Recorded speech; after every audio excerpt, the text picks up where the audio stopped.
Hello, I'm Jennifer Witt, Director of ProjectManager.com. Well, welcome to our whiteboard session today on planning a project in 5 steps. We get so many questions on planning projects and how to get beyond analysis paralysis and how to just alleviate skipping and going directly to executing the project.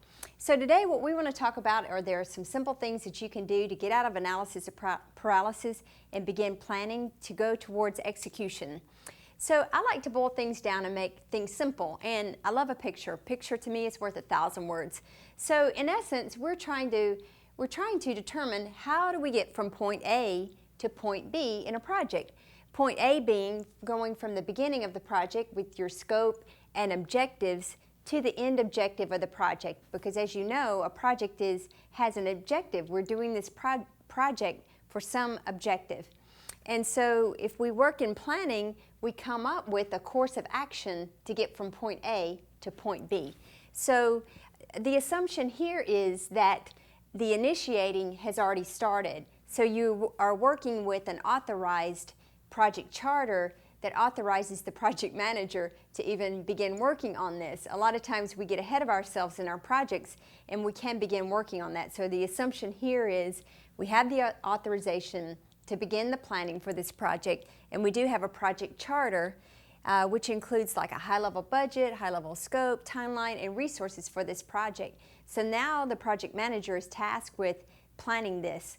So here are 5 steps that can help you move forward. So basically we talk about creating the project plan. The project plan is to boil down in the different areas what has to be done, how are we going to do it, who's going to be doing it. So we're laying out processes so that the whole team, the whole project stakeholders, change control board, everyone knows how we're going to deliver this project. So again, you've heard us talk about on several of our whiteboard sessions mobilizing quickly, because when we talk with organizations and executives or shareholders of these projects, they're looking for things to be done in a synchronized way and things to be done quickly. So we talk about mobilizing with templates, anything that you can do to put in place, hopefully prior to the planning, but for sure in planning, you want to get there quickly. So get your templates in place and begin working on your project plan so you're not starting from scratch. Number 2, break down your deliverables. So in the project charter, you've given some type of scope or again, the objective that you're trying to meet. So now what we're trying to do is break this down into deliverables that have to be provided for this project. We also talk about in several of our whiteboard sessions the concept of socializing. So socializing between all of our team members, meaning trying to collaborate more effectively and get the input of others on our team. So bringing that information back, we begin to determine the dependencies, the critical path, the issues, risk, and resources required for this project. And we also create a timeline. How long is it going to be able to take to get this project done? How long will it take us to get from point A to point B?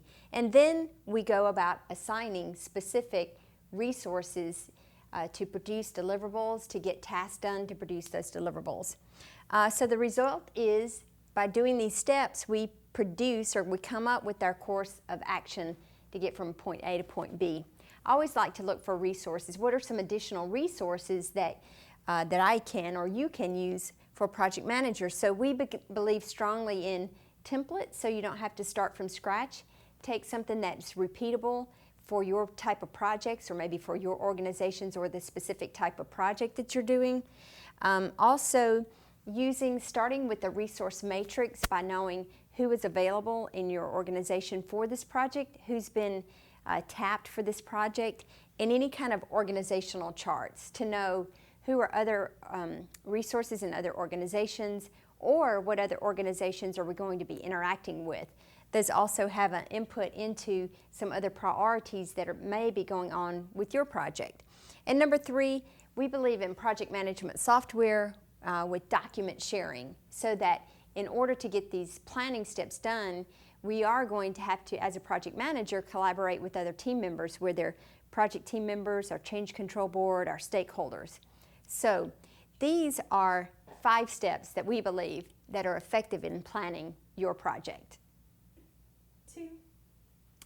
At projectmanager.com, we believe strongly in planning your project, and we've incorporated some techniques in our software that'll help you with your 5 steps. So if you're looking to socialize and mobilize and globalize for your project, then sign up for our software now at projectmanager.com.